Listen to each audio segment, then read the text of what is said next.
People often say, young people especially, I want to do something for the world. I want to be of service during my lifetime. It's long been my opinion that the best thing you can do for the world is to do the best thing you can do for you.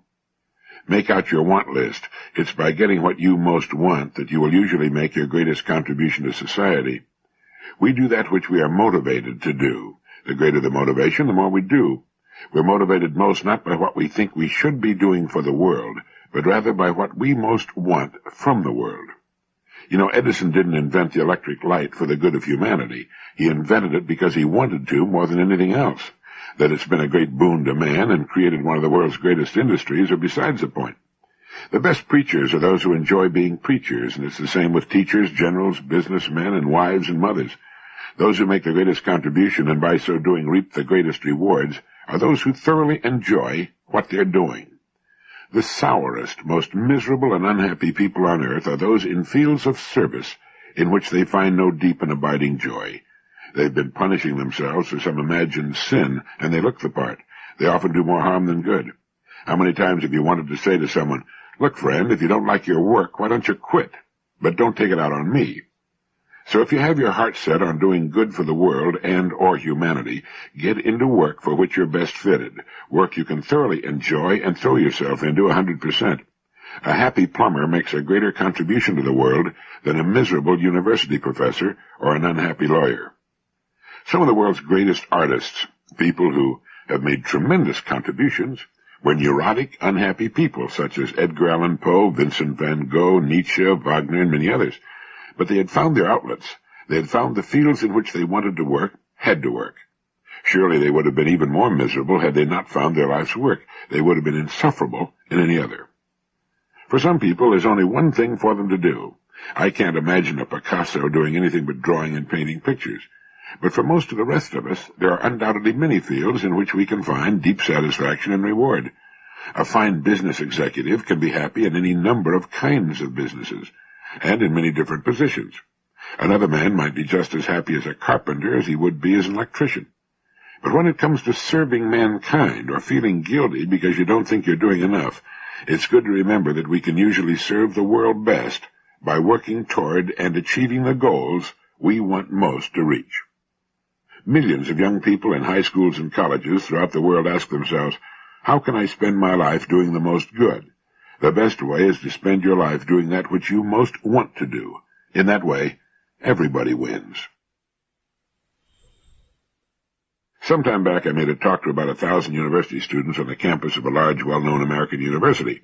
They were wonderfully behaved, laughed in all the right places, and were very receptive to what I had to say, for which I was indeed grateful. I noticed hundreds of them even taking notes. I was worried about that speech. I had heard so much about the generation gap and reports from young people that anyone over 30 had nothing to say to them that I approached that speech with the trepidation of a man approaching a man-eating tiger with a willow wand.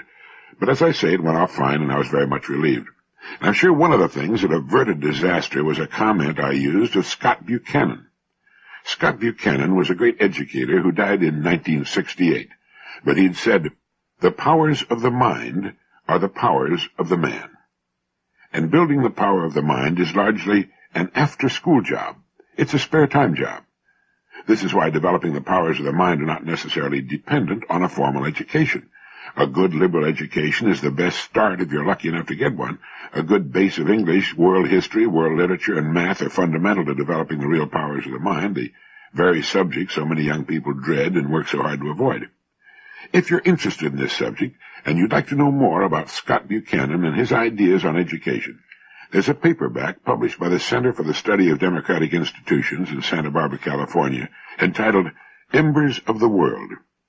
It's a series of conversations with Scott Buchanan after it became apparent that he did not have much longer to live. It's a published series of conversations between Scott Buchanan and Harris Wofford Jr., Stringfellow Barr, and others. The powers of the mind are the powers of the man. Once in a talk Buchanan delivered at St. John's College, he asked, "How are you doing? Do you believe in and trust your intellect, that innate power that never sleeps? You've lived a lot. You've fallen into the hands of scholars and into the grooves of practice. You've suffered the winds of doctrine and have gotten lost in the jungle of ideologies. Latterly, you've been stormed by scientific miracle. In all these learnings and practices, have you listened to the small, spontaneous voice within that asks continually, if these things are true? Have you allowed this voice to speak louder and remind you that you do not know, that you know you do not know, that you know what you do not know? Do you believe that knowledge is possible, that truth is attainable, and that it's always your business to seek it, although evidence is overwhelmingly against it? Have you in the course of your life become your own teacher? Have you yet recognized that you are and always have been your own teacher? Liberal education has as its end the free mind, and the free mind must be its own teacher. Intellectual freedom begins when one says with Socrates that he knows nothing, and then goes on to add, I know what it is that I don't know. The powers of the mind are the powers of the man. Recent studies seem to indicate that the powers of the mind are infinite, rich, fertile land awaiting development. If you can think of something you want that is within the realm of human accomplishment, I can tell you how to get it. To do so, let me tell you a short story about what happened to a friend of mine. My friend is a multimillionaire, tears around the world in his private jet, and in general is keeping busy and having himself a pretty good time. Some years back, he was flat broke and a total failure. He was a failure as a husband, a father, a provider, and had the personality of a polecat. No friends, a complete and thoroughgoing bust. And one day he fell to wondering how people succeed in the world. Well, he had enough nerve to make an appointment with one of his city's most successful men, and during the interview asked him, how can I succeed? So the great man asked him what he wanted, and he rattled off a pretty good list of things he wanted, including a nice home, a lot more money than he was making, and so on. Well, many of them were the wrong things, you might say, but at that time of his life he still wasn't very smart. So the great and successful man gave him the secret key to all the abundance he could possibly want. And it was in this short sentence. He said, people have everything we want. People have everything we want. If all the people in this country gave you a nickel, you'd have $10 million. The people have everything you want. Your part of the bargain is to provide something for the people that they will buy in sufficient numbers to permit you to have what you want. Your part of the bargain is to be worthy of the price you set as your goal. Your job is to grow as a person to fill the shoes of the person you've decided to become. When you set a goal for yourself, you've established a self-fulfilling prophecy. A self-fulfilling prophecy, as S.I. Hayakawa has pointed out, is a statement that is neither true nor false, but is capable of becoming true if it is believed. Reaching your material goals will not mean that you're a nice guy, or that your wife and kids will like you, or that you'll be popular or intelligent or interesting. But you'll have that house and that money and anything else you want that money can buy, and if you're really smart, you'll develop at the same time the things that money cannot buy, things like humility, love of your fellow man, and that includes the wife and kids and the neighbors and so on. But as I said in the beginning, if you can think of something you want that is within the realm of human accomplishment, I can tell you how to get it. First, decide definitely upon what it is you want. With that fixed in your mind, you must then come up with the plan for providing something from within yourself, your mind and body, that will be valuable enough to people so that they'll give you what you want in return for it. They'll pay you any price. But the requirement remains the same. Your part of the bargain is to fulfill the other part. It's not particularly easy, nor is it particularly difficult. It simply must be done. How are you doing in the idea department? Do you have an idea file, a place to keep your ideas? When's the last time you wrote down a good idea? It doesn't have to be a new idea, you know. Just a little better. Back in the 15th century, there lived a great scholar of the Italian Renaissance. His name was Count Giovanni Pico della Mirandola, and he was brilliant in virtually all fields: logic, ethics, theology, mathematics, Kabbalistic lore, physics. He'd studied Hebrew and Arabic. Like many of the noblemen of his day, he died from poison. It was handed to him by his secretary. There has to be a moral there someplace. But it was about something he wrote that I mention him. He wrote in an essay called The Dignity of Man that a man can choose to be anything. He can partake in, become a part of, anything he wants to. He can become a beast. He can become a god. He can do anything. Now here's writing from the Renaissance, from the 15th century, that could have been written by Sartre, Camus, or yesterday by a modern existentialist. This thought keeps reappearing throughout all of the writings of man. It's a perennial philosophy that runs through most religious thought as well. It states that we become what we choose to become, whether we realize it or not. My son used to love to watch a television program in which contestants would win a prize and then be given the choice of keeping the prize they had won or taking a chance by trading it for a prize that was hidden behind a curtain. The prize behind the curtain might be many times as valuable as the one they had, but then again it might be worthless. Man can choose to be anything, as Pico della Mirandola wrote so long ago, and as the modern existentialists point out, but man all too often doesn't know what he wants to be, or, fearful that the prize behind the curtain might turn out to be a 50-pound bag of garden fertilizer, he holds on to what he has, rather than risk losing it for something of less value to him. Often fearful and not aware of his real powers, living far below his true capacities, he plays for small stakes, not realizing that he holds all the cards. Or, as Huxley once put it, it's like that chess game in which our opponent is perfectly fair and would rather we win, but does insist upon our learning at least the rules of the game, for if we make mistakes we are checkmated, without haste, but without remorse. When you come to understand something like this, it makes you sit down thoughtfully and ask yourself, what is it I want to become, or what is it that I want to become next? We can always change course down the road. We're never irrevocably committed. It adds a zest to living, a bit of excitement to getting up in the morning when you know you can pretty well do whatever you want to do. It's sobering, too, when we reflect that if we've been adults for any appreciable length of time, we've made our lives what they are today. And if we're dissatisfied with them, at least it's probably our fault, unless we've been victims of situations over which we could exercise no control. But it's something to think about. A man can choose to be anything, or a woman. He can partake in, become a part of anything he wants to. He can become a beast. He can become a god. He can do anything. Written in the 15th century. There's a famous Italian restaurant in Evanston, Illinois, called Fanny's. It's famous because of its amazing owner, Fanny Lazar, who, in addition to overseeing one of the finest eating places in the country and makes great spaghetti, writes a newspaper column. In one of these columns, she gave some recipes for perpetual youth. Be sure to share this with your wife.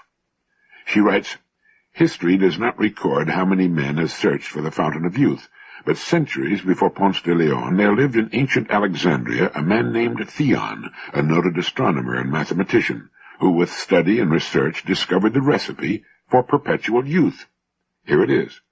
A good appetite and a good night's sleep, said Theon, for which nature demands the payment of vigorous physical and deep-breathing exercises, plus bathing in icy cold water every day of one's life. Theon raised his beautiful daughter, Hypatia, with this recipe, and she excelled every woman in Alexandria for sheer physical beauty of body and mind. She was the foremost thinker of her time, a famous Greek philosopher, one of the few female philosophers of all time. She lived from about 370 to 415.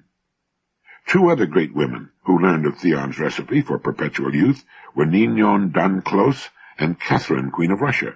They kept their youth until advanced age. Each of them had youthful boyfriends up to and past the age of 80. They indulged in vigorous daily exercise, horseback riding and walking long distances every day of their long lives, and by bathing in icy cold water. How else could they have survived the cold and drafty palaces they lived in? Lina Cavalieri, who in her youth was considered the most beautiful woman in the world, believed in daily physical exercise and deep breathing. Every morning she drank 1 tablespoon of pure olive oil to keep her skin from becoming wrinkled. She drank 1 or 2 small glasses of wine with each meal.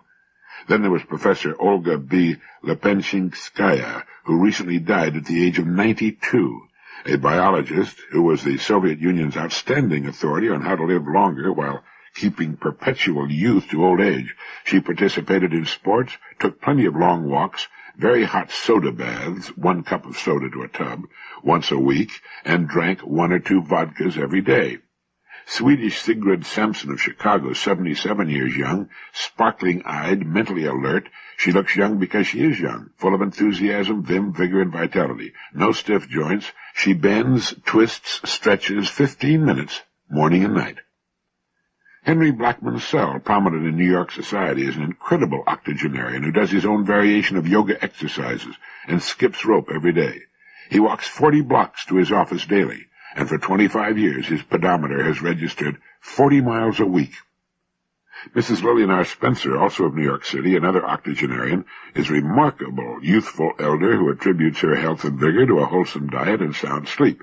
Again, she exercises daily, bending and touching the floor 30 times, 3 times a day. She also takes walks and works regular hours in a department store every day. So if you want a good appetite, sound sleep, and beauty for the rest of your life, get plenty of exercise. Get out and walk if you can every day. Keep active. And as for beauty, it seems an ice-cold bath every day does it. That was old Theon's recipe. I'm a hot shower man myself. In his excellent book, Letters for Philip, Dr. Charlie Shedd writes, Dear Phil, there are 3 things I aim to do every day as a husband. 1, tell her I love her. 2, do something nice for her. And 3, pay her a compliment.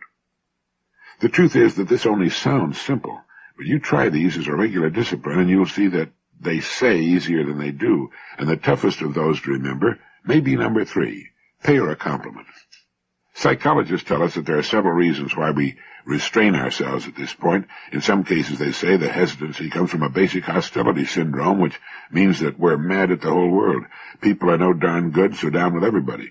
Or somehow we got the message that since we ought to affect a little embarrassment when we receive compliments, why should we embarrass others by praising them? But I think there may be a more basic reason why many of us husbands are stingy with kind words, and this is because we're people, and the average specimen of the human species is naturally inclined to be selfish. We spend most of our time thinking about number 1. We're too preoccupied with our own emotional feelings.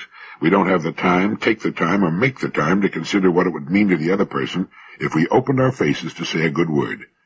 You can believe me, every woman worth the name is an addict for masculine approval, and the best way to let her know you approve of her is to tell her. There are all kinds of other ways to get the job done, but from the feminine point of view, voicing your likes is one of the nicest. You see, she has many needs, but one of her greatest is to please you. If things are normal at your house, chances are good that she's thinking of you more than you're thinking of her. This is why, if you give her some pleasant things to think about, you're doing a good thing for you and for your future together. The Bible says, as a man thinketh in his heart, so is he. Well, this also goes for a woman. If you give her a lovely idea of herself, that's what she'll try to become. This is why it makes so much difference what you're telling her. The time finally arrives when she accepts your estimate of her as an estimate of herself. I've seen many an ordinary-looking woman grow into a lovely thing because her husband told her she was lovely. I regret to report that I've also seen some truly gorgeous women gradually fade away because they were no longer inspired from the one source that mattered most to them. All of which leads up to 6 very important words. If you like it, say so. Find something about her to compliment every day. Her voice, her face, her figure, her legs, the slope of her shoulders, the way she walks, her cooking, and the best compliment of all is to tell her, you just go on getting better all the time. A wife will come across town, across the house, across your point of view, and across almost anything, to give you her love if you offer her yours with some honest approval. If you know some young man who's planning to get married, or someone who's already married but hasn't mastered the art, get him the book Letters to Philip by Dr. Charlie Shedd. It's published by Doubleday. The distinguished Harvard professor, author, and researcher into achievement motivation, Dr. David C. McClellan, has posed the question, what accounts for the rise in civilization? Not external resources, that is, markets, minerals, trade routes, or factories, but the entrepreneurial spirit which exploits those resources, a spirit found most often among businessmen. Who is ultimately responsible for the pace of economic growth in poor countries today? Not the economic planners or the politicians, but the executives whose drive or lack of it will determine whether the goals of the planners are fulfilled. Incidentally, if you don't have it, you should get David McClellan's book, The Achieving Society. He says, since I'm an egghead from way back, nothing surprises me more than finding myself rescuing the businessman from the academic trash heap, dusting him off, and trying to give him the intellectual respectability that he's had a hard time maintaining for the last 50 years or so. For the fact is that the businessman has taken a beating, not just from the Marxists, who pictured him as a greedy capitalist, and the social critics who held him responsible for the Great Depression of the 30s, but even from himself, deep in his heart.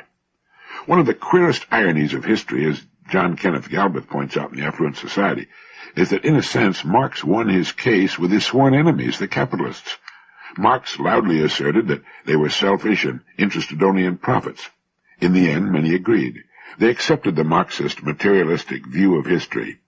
The modern businessman, says Galbraith, suspects that the moral crusade of reformers, do-gooders, liberal politicians, and public servants, all their noble protestations notwithstanding, are based ultimately on self-interest. What, he inquires, is their gimmick? Well, if not only the Marxists, but Western economists and even businessmen themselves end up assuming that their main motive is self-interest and a quest for profit, it is small wonder that they've had a hard time holding their heads high in recent years. But now the research Dr. McClellan has done has come to the businessman's rescue by showing that everyone has been wrong, that it is not profit per se that makes the businessman tick. Instead, it's a strong desire for achievement, for doing a good job. Profit is simply one measure among several of how well a job's been done, but it's not necessarily the goal itself. The same kind of person who matriculates to leadership in business may be found leading in other fields, too. He's the kind of person who spends his time thinking about doing things better. He has a basic concern for achievement. The secret lies in what a person spends his time thinking and daydreaming about when he is not under pressure to think about anything in particular. What do his thoughts turn to when he's not under pressure? It is not the drive for more and more profits that drives the businessman and is responsible for the rise of civilization. It's the achievement goal, the desire for achievement. Let me draw you a little picture. A housewife sits at her kitchen table. The kids are in school. The husband's at work. Outside it's raining. She sips her tepid coffee and turns the pages of a magazine. In the magazine there's a picture of a striking woman sitting by the pool of her palatial home. The sun is shining. There are flowers and carefully trimmed hedges, and a child is swimming in the pool. Suddenly the housewife stares at her rain-spattered kitchen window and thinks, if I had what she's got, I'd be happy. Happiness. The state of being happy is one of the world's most interesting subjects. It's so interesting because the state of happiness has nothing whatever to do with environment. A world-famous entertainer steps out of his private jet at the Los Angeles airport and is, at that moment, less happy than the man who will now refuel the airplane. Another time, the entertainer will be happier. But the rich woman in the magazine sitting by her pool in the lovely setting is not by any means happier than the woman in the kitchen with the rain coming down outside. Happiness is never a respecter of persons, high or low, queen or charwoman, rich or poor, white, black, or anywhere in between. A friend of mine who's worth several $1 million and who was one of the happiest people I ever knew has changed completely and is now one of the world's unhappiest people. Not because he's a millionaire, but because all the fun's gone out of his life. Happiness is a byproduct of direction. That is, happiness is a condition that depends upon the direction in which we're moving. My friend had been a happy man most of the time for many years because he had been actively working toward a goal he wanted very much to achieve. Well, he's achieved his goal now, with nowhere else to go, which is his own fault, and he's miserable. The world-famous entertainer leaving his private jet is bored and unhappy. He's heading home to a lonely house. The young man servicing the jet plane has a date that night with a girl he's in love with. He's in a state of euphoria. The woman sitting by the pool with the beautiful home may well be quite happy at the time the picture's taken. She's delighted that she and her friends will soon see her and her home in a national publication. While our housewife, her family scattered to work and school, faces the prospect of a lonely day of laundry, cleaning, and cooking, and besides, it's raining outside. If her husband calls and tells her they're going out to dinner with friends that night, she'll be transformed. Or if she learns that good friends or her family are coming to visit that evening or weekend, the work will fly by as she thinks about and plans for the visit. We're happy when we're moving towards something we want to happen, and that's all there is to it. Nothing else makes much difference. The person or family that's working toward goals, priorities that are not too distant to be exciting, will tend to be happier than the person or family without them. Happiness. It's a very interesting thing. Thank you.